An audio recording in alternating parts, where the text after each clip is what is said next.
is a troll. Stakeholders in any system are often, whether it's obvious or unspoken competition, where we never have enough resources, our authority, we need to stamp our authority on things at times. We fight for recognition and acknowledgement of the work that we're doing, and power is always an issue. Who's got the power, who holds the power, who wants the power. So competition is with us. I've seen most recently an example of, and those of you who are in New South Wales may be aware of, the going home, staying home reforms that were undertaken in the family and community services area, and it had been a very collaborative and partnering type of work being done in the homelessness sector. And the going home, staying home reforms, while incredibly well intentioned with lots of good, solid reasons for moving into that space, I think moved into the space rather quickly, quicker than perhaps they'd intended. And that set people who had usefully been working together in competition for resources. And it did a lot of damage in the sector. So competition can be quite damaging, can be the enemy of collaboration. And we need to learn to work in collaborative competition or in competitive collaboration. We shouldn't see these two things as enemies. We need to work to see that they're always with us, and we need to work out how to manage them when they're side by side. The second troll, which I think is a really key one, particularly for leaders, is that if we're going to lead across difference in a collaborative process, if we're going to lead in collective impact, we actually have to let go of full control. And if we can't let go of full control, then we're probably not going to collaborate very well, because control is the antithesis to collaboration. And then finally, the third troll, I think, is that even though we say we want to work differently, even though we have the intention of working differently, we continue to use the same approaches that effectively maintain the status quo.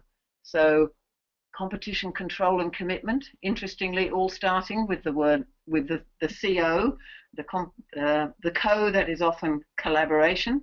We have to recognize that there are words that are in the antithesis of what we're trying to do that start with the same letters. Are these trolls evident in the 5 sectors in your view? Are these trolls ones that we have to watch out for? Yes, definitely. I can see elements of all 3 of those, and how some cross over as well. An example being, I have one situation where the commitment. So we do want to do things differently, but then we've got some members of our collective impact action groups saying to council, you know what, you should be taking control of this, whereas council and me as the backbone function, we're deliberately and consciously stepping back and fulfilling that function as a backbone should. And so we've got on one hand group members saying, yes, we need to do it differently, but you better take control, council, or things just won't happen. And it's that being prepared to step up to new responsibilities that are that's really important in that commitment. We are going to think and act differently, and that's a bit more of what we'll talk about now.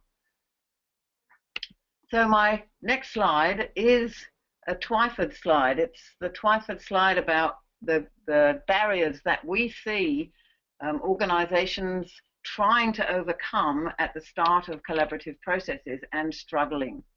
And BAU in this slide actually means business as usual. So when faced with a complex problem, the first barrier is that commitment. Recognizing we need to work with others to solve this complex problem. The recognition that collective impact perhaps is the way forward, But if we go at this with the same ideas as and the same approaches that we've always used, i.e. business as usual, we will bounce off against the barrier. We will not make progress through or across that barrier. We really need to make a commitment that if we're going to work collaboratively, it means working differently. And we need to expose ourselves to different ideas. We need to listen to the ideas of others. The control is so often demonstrated, the need for control is so often demonstrated in an unwillingness to listen to others. And if we're going to work with others, our first commitment is to listening, is to reduce the amount of telling we do and maximize the amount of listening that we do. And that's one of the approaches, one of the simple things that we can do when we commit to work with others to solve this complex problem. We need to do a lot more listening. If you're interested and you email me or you ask for this, I can give you a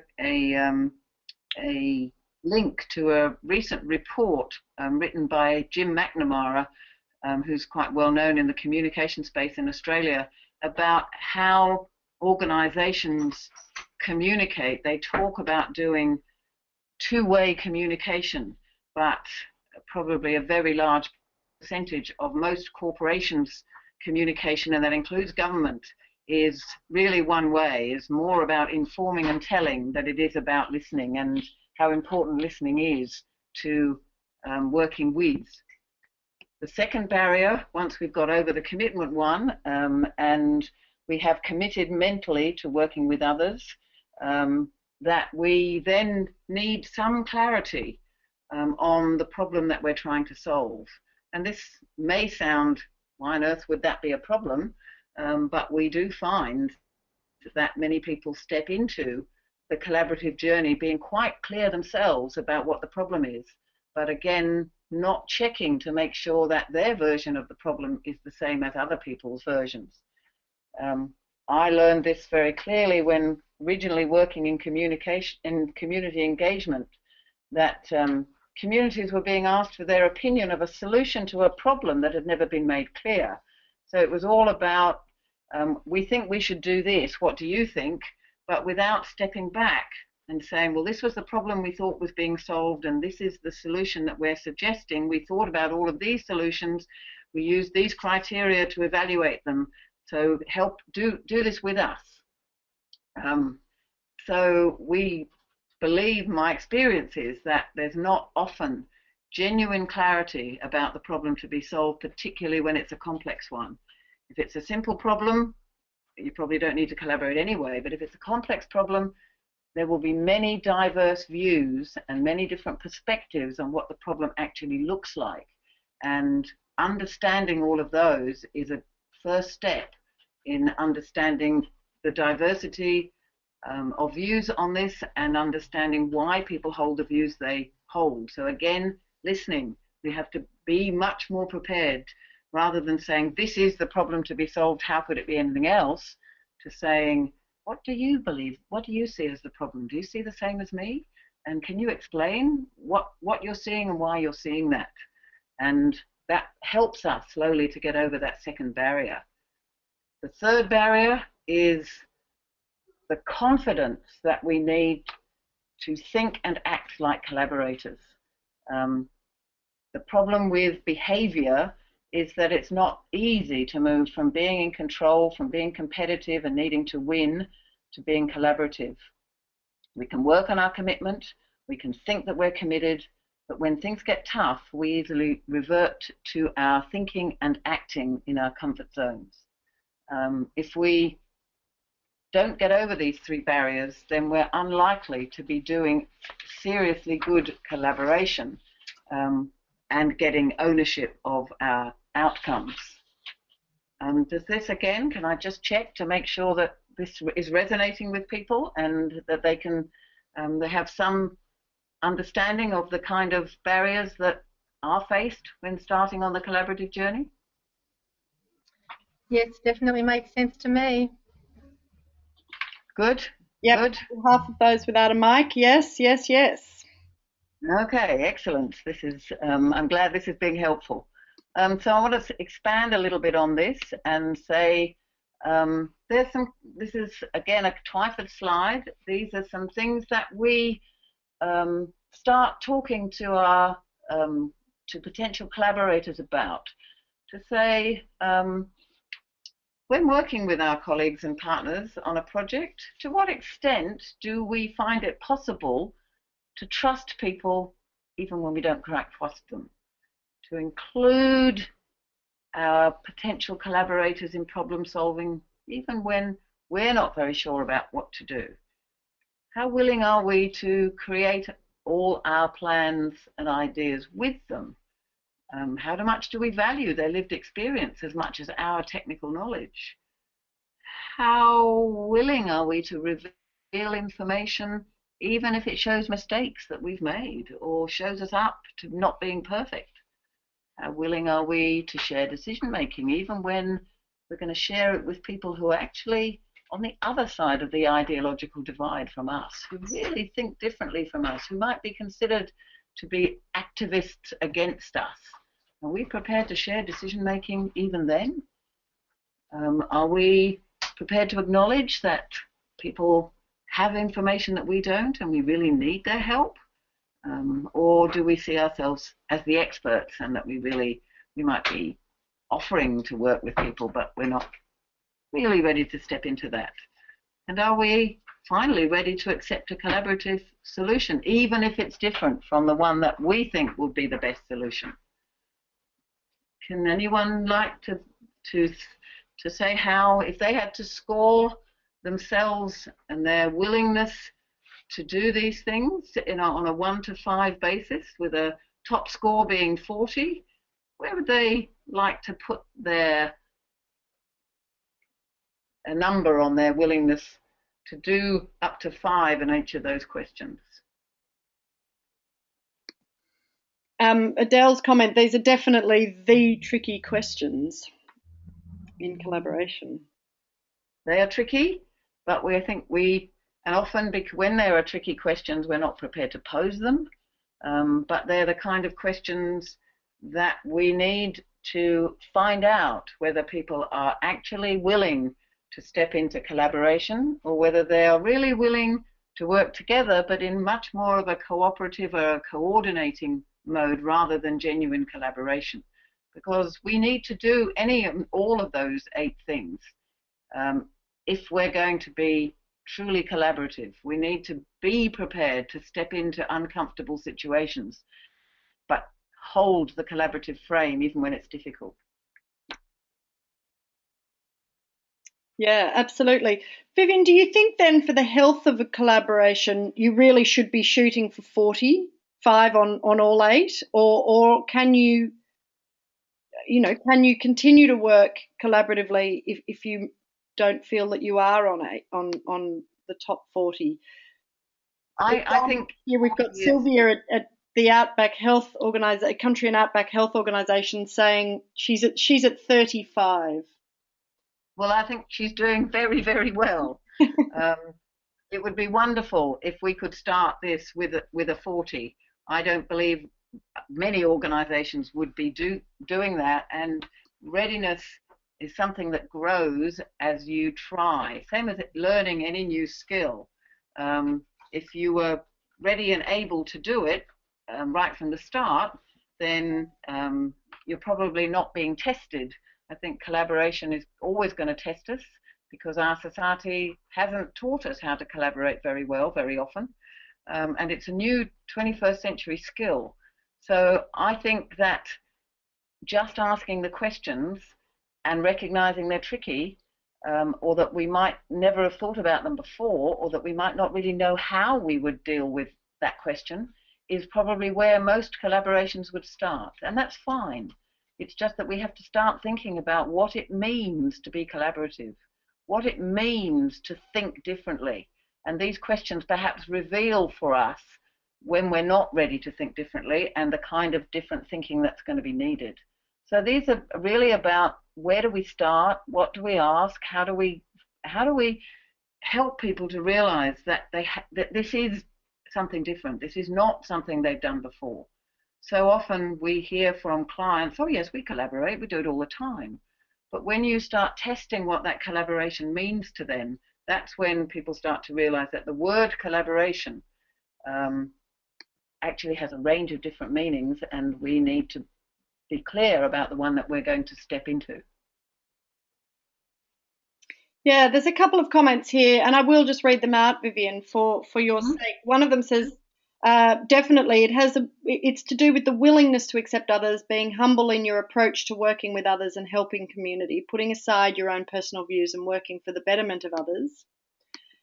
And then someone else is saying, well, I think I'm personally probably halfway there, trying to drive this approach, at least in your own working. And I think that's probably a key point, is you have to accept it yourself as well. Great questions to start and guide the thinking. Sorry, Vivian, I was just going to say that I think this is really useful to see it written, because what I'm saying and what our leading project members are saying to people in the group is, yes, we do have to think differently, we do have to do things differently, but we're not actually elaborating on that. So, and that makes me think, well, how are they receiving that information if they don't have any guidance about what different means, you know? So this is really useful. Thanks. The other thing that we have, and I think they're probably on our website, but I recognise we only had an hour, I didn't include them. We've developed a set of what we call ADEPT principles, ADEPT being ADEPT, and we find that they're also helpful throughout a collaboration to keep testing people's behaviours to see whether they're running true to those principles. So again, if you're interested in knowing more about those, happy to share them. Vivian, I'll send them out in an email tomorrow or the next day, in links if you like. I think that would be worthwhile. Okay, we can do that. I can't remember, the other one was the report on communication I offered as well. So yeah. I'll just make a note of those. Tomorrow. That's right. Now, the slide that's currently up on the screen is a model that we developed about 5 years ago that we originally called collaborative governance, and some people still know it by that name, but we found that there are many other people using the term collaborative governance and using it meaning something slightly different. So we felt that we would revert to the name The Power of Co for this model, because we had written a book that we called The Power of Co. So hence, if you've seen this before with the words collaborative governance attached to it, it's the same model, but we have renamed it The Power of Co. And we see it as a pathway from complex dilemma to a solution or solutions to that complex dilemma that can in fact be implemented. And we've seen it as a 5-step model. When we developed it out of our own experience of successful activities that we've done with clients and with communities. And we have just found that it has increasing power as we use it more and more. We see that the first step in increasing trust and increasing capacity for doing collaboration is that we need that initial commitment, the sort of stuff that we've talked a little bit about in this webinar so far. And that we don't need 100% commitment. We probably wouldn't start any collaboration if we were looking for 100%, but we do need enough. We need enough energy, enough willingness to say, yes, we actually need to do this. We don't necessarily know how, but we're prepared to commit, to learn, to start, to work together, because we recognize that we can't find enduring solutions that are implementable without input from others, particularly with collective impact. We need those people with lived experience of the problems. If otherwise we're just not going to have an understanding of the way to deal with and to find solutions. So we need other people. Having got that some level of commitment, we then need to step into that co-definition space. That is, how do others see this problem? We see it in this way, we can define it, we can talk about it in this way, but we recognize that it may look very different to others, and maybe we're only seeing one little tiny facet of a much bigger problem, and we need to understand the big picture problem rather than just the bit that we are concerned about.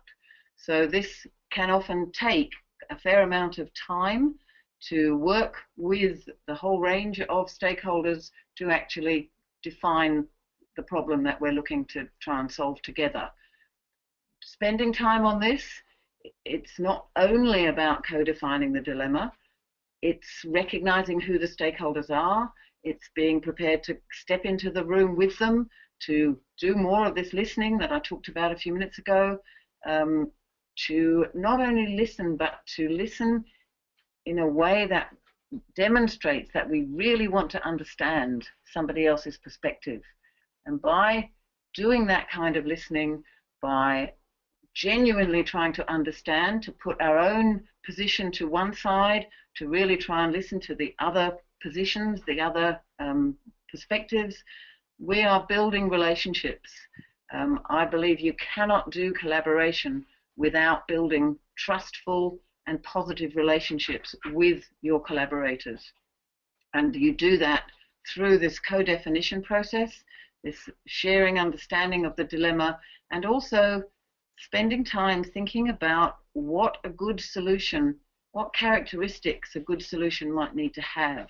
How would we know a good solution if we found one, or good solutions? What would any part or any one of the many solutions that might emerge, how would we know whether they are going to really help solve this dilemma, or whether they're going to actually cause more problems than they're solving?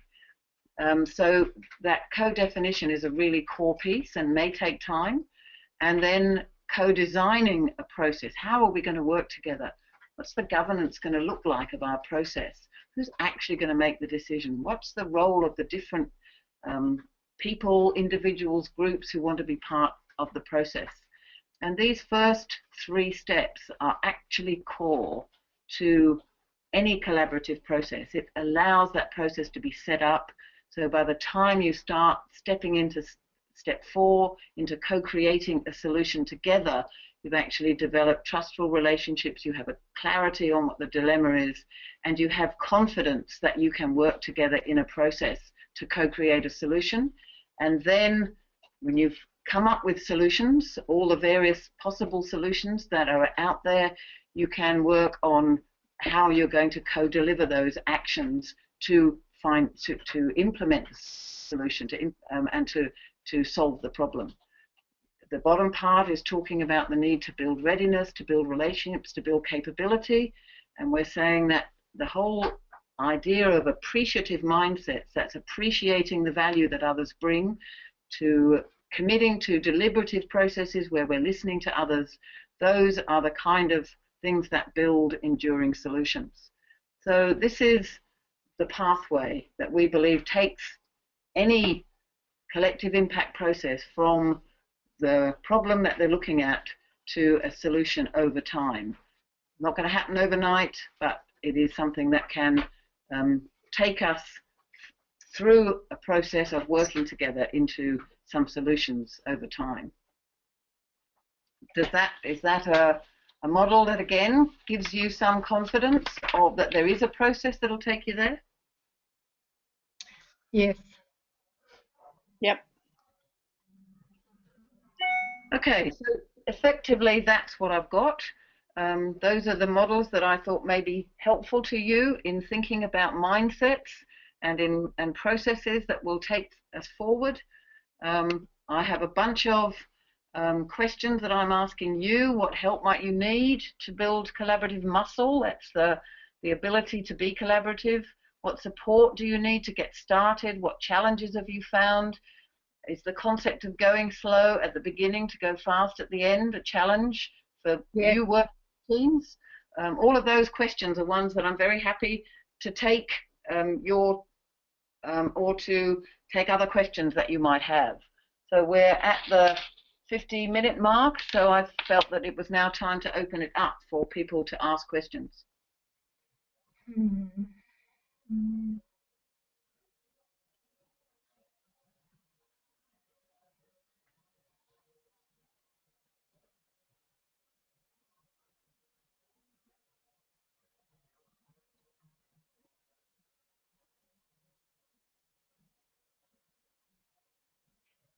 Anything showing up yet, Olivia? Yes, Vivian, just so often it's the community voices that are the hardest ones to bring to the table. Do you have any comments on that, or alternatively, how do you hear the dissident voices? How do you bring the really obvious, most vocal opponents, I guess? How do you Sure. hear the dissident voices? I do think we need to be very active in our solicitation of people to come into our collaborative process. I think we have a tendency to look for our supporters rather than to look for diversity. I think diversity should be our main goal. We should be asking ourselves who has an interest. We would start with our own definition of the problem that we're facing, but who would have an interest? Who would have lived experience? Who would have a perspective? Whose voice would be helpful in challenging the way we see things? Whose help do we need? And that is a process that we need to go through very, very carefully at that steps 1 and 2. And we can't expect people to come and help us unless we ask them.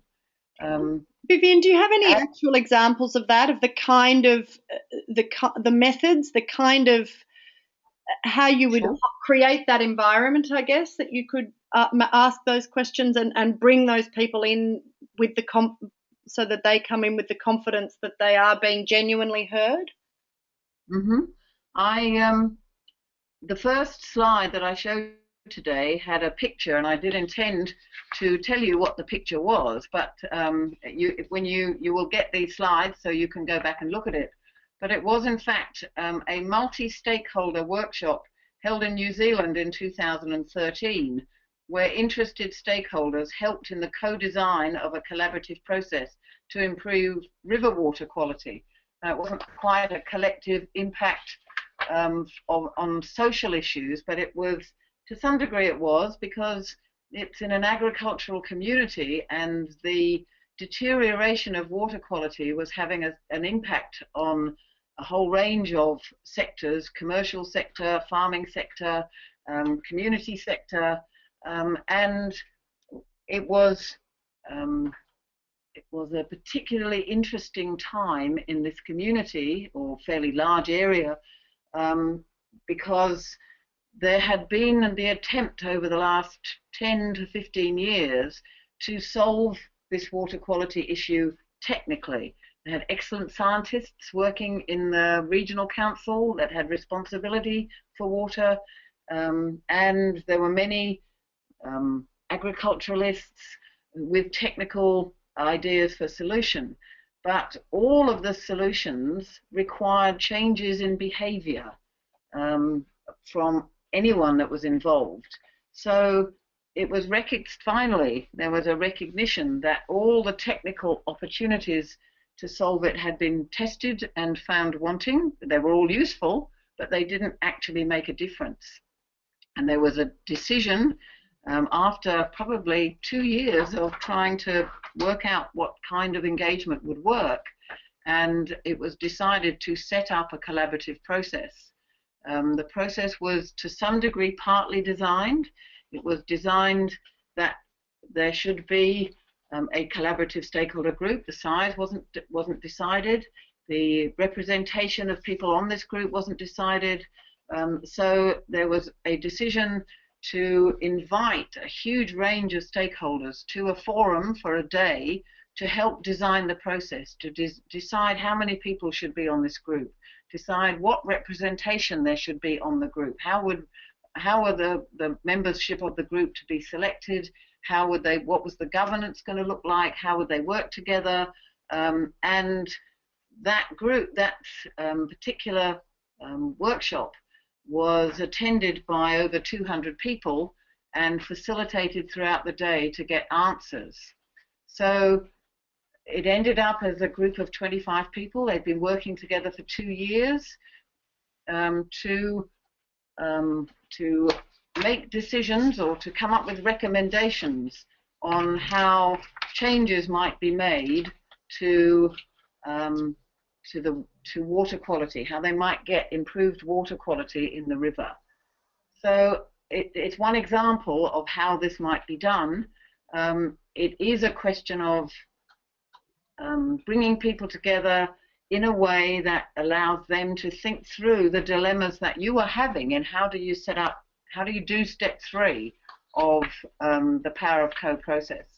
If you go back to the Power of Co diagram, it does need, if we go back there, once an organisation is committed to collaboration, then need to do an exercise. We call it an appreciative stakeholder analysis, actually analysing who are the stakeholders that have a role in solving this problem, without whom this problem isn't going to get solved. If it's just an expert model, what's going to be missing? What voices are missing? And we then need to actually go out and have conversations with people to say, how important is this to you? How willing would you be to step into, to be part of a collaboration? What would it take for you to come in and work with us on this? And listen to some of the answers to see how easy or difficult it would be to find the resources to bring those people into the process. And then can you make a comment on how you then hold that collaborative framework in place, Vivienne?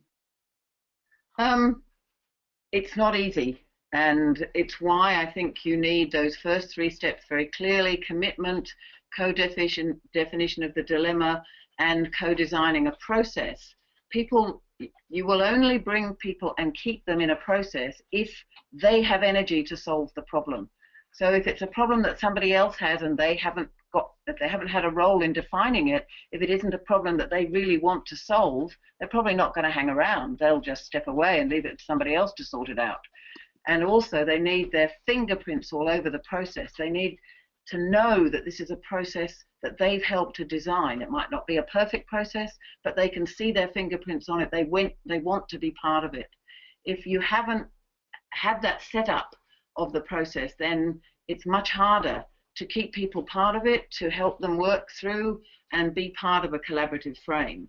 And we've also found that without a monitor, if you like, or a coach, or somebody who's objective, who's outside the process, and who keeps reminding them at sticky points what collaboration should look like, how you might manage some difficult issues, how in the co-creation of solutions or in the information gathering, in any part of the collective impact, you need an outside person. It can be within the backbone organisation, but they need to be the monitor,